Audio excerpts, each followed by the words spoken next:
The glossy cruise brochure in my Aunt Linda's manicured hands featured a Mediterranean voyage that cost more than most people's annual salary, but according to her tearful explanation, this wasn't a luxury vacation. It was a medical necessity prescribed by her doctor to help with stress-related health issues that were threatening her well-being.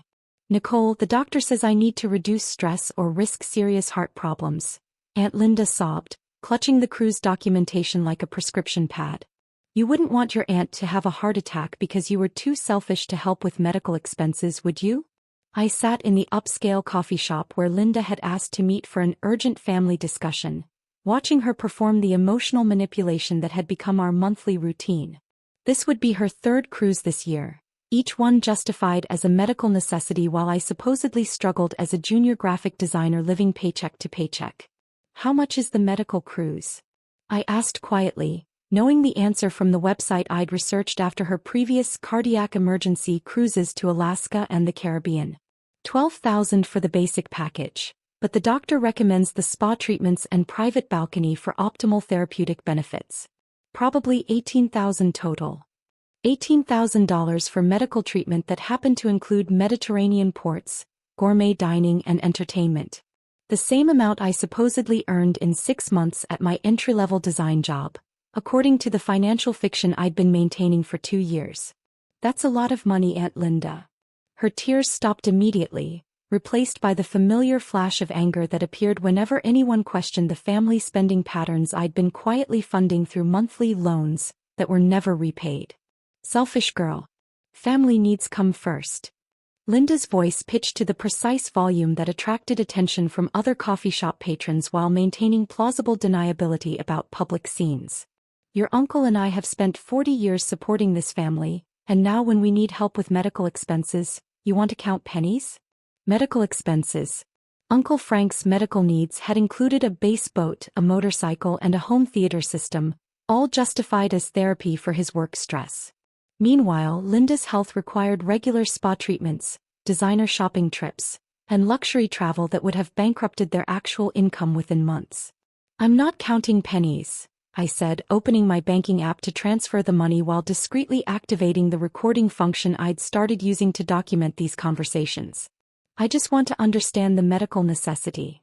The necessity is that your aunt could die from stress if she doesn't get proper treatment." Linda's performance was Academy Award worthy, complete with trembling hands and carefully timed voice breaks. "But I guess money is more important to you than family health."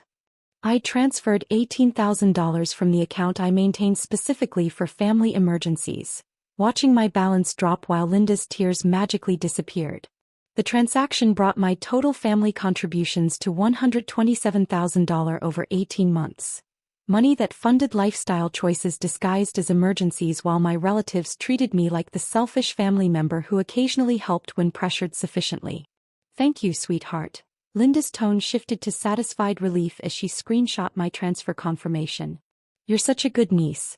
Your mother raised you to understand family responsibility." Family responsibility. The phrase that justified every luxury purchase, every fabricated emergency, every guilt trip designed to extract money from the family member they believed was barely scraping by financially.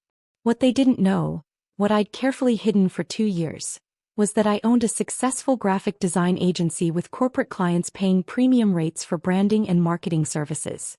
North Star Creative generated over $400,000 annually, but maintaining the fiction of struggle had become essential to prevent my extended family from treating my success as their personal resource.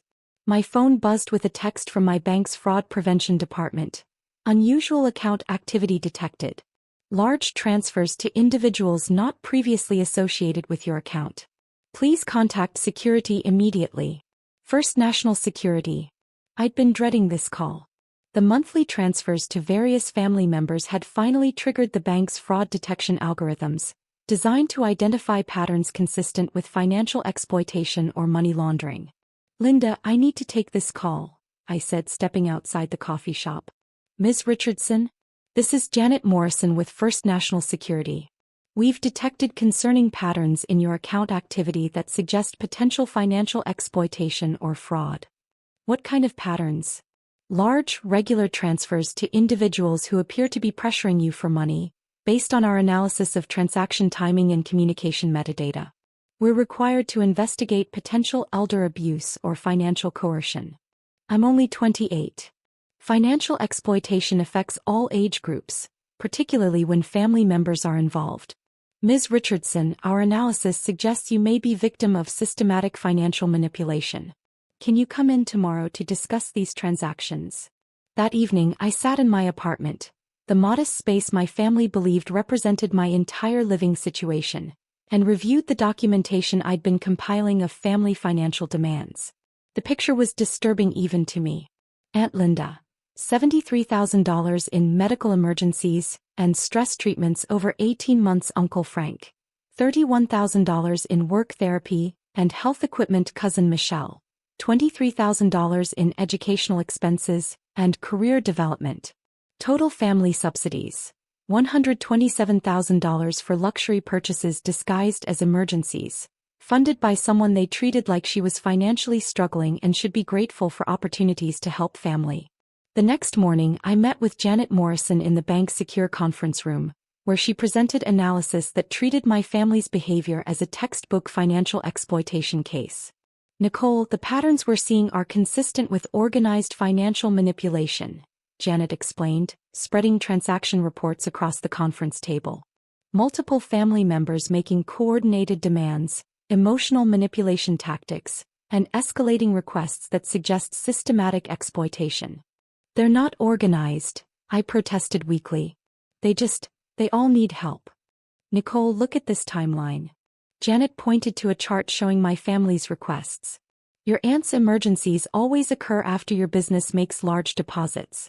Your uncle's needs coincide with seasonal activities like fishing and motorcycling. Your cousin's educational expenses align with luxury shopping seasons. The data revealed what I'd been avoiding. My family had been monitoring my business income and timing their emergencies to maximize access to my money while maintaining the fiction that they were struggling with unexpected expenses. Janet, what are you suggesting? I'm suggesting that your family has been systematically exploiting your financial success while convincing you that you're the struggling family member who should be grateful for opportunities to help them. She pulled out additional documentation. Nicole, our investigation revealed that your family members have been researching your business income through public records, social media monitoring, and possibly corporate databases. This isn't coincidental neediness. It's organized financial exploitation. How do you know that? Your aunt's timing patterns. She consistently requests money within 48 hours of your business receiving large payments. That level of precision requires advanced knowledge of your income schedule. The revelation was sickening. Linda hadn't been experiencing random medical emergencies. She'd been monitoring my business income and manufacturing crises to coincide with my ability to pay for her luxury lifestyle. What are my options? Complete financial separation with fraud prevention measures, or confrontation with evidence of their coordinated exploitation and demand for restitution. What would confrontation look like? We present evidence of their systematic monitoring and manipulation, document the pattern of luxury purchases disguised as emergencies, and require full disclosure of how they've been tracking your income. I thought about Linda's third cruise this year, about Frank's base boat therapy, about Michelle's career development shopping sprees. I thought about 18 months of treating me like the selfish family member while systematically stealing my business success to fund their luxury lifestyle. Let's confront them.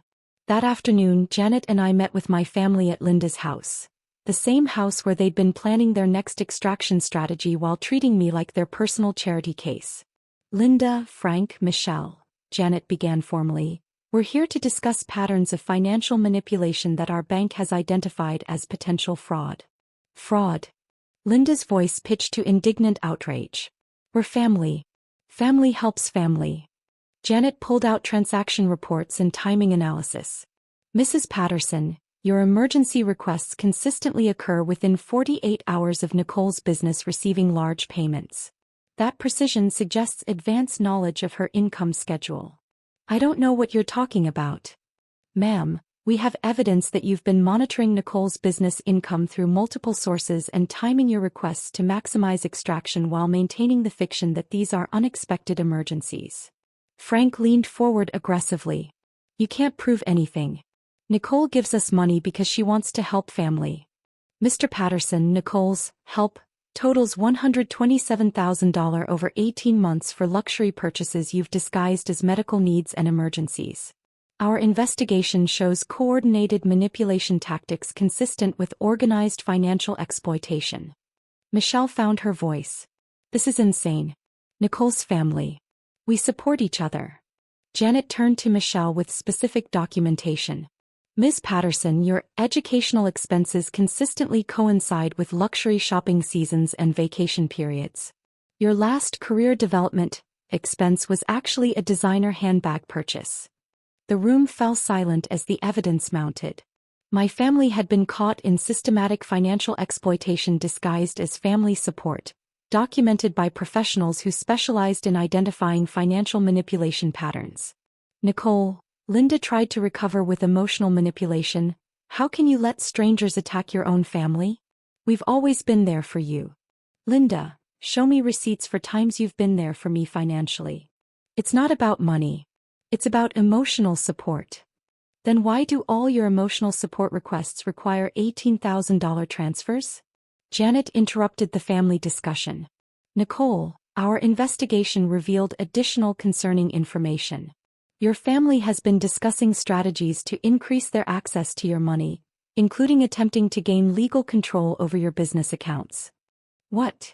Your uncle contacted a lawyer about establishing financial guardianship based on claims that you're too generous and naive to manage money responsibly. Frank's face went pale. That's not. We were just exploring options to help Nicole with financial planning. Mr. Patterson, attempting to gain unauthorized control over someone's business accounts constitutes fraud and potentially guardianship abuse.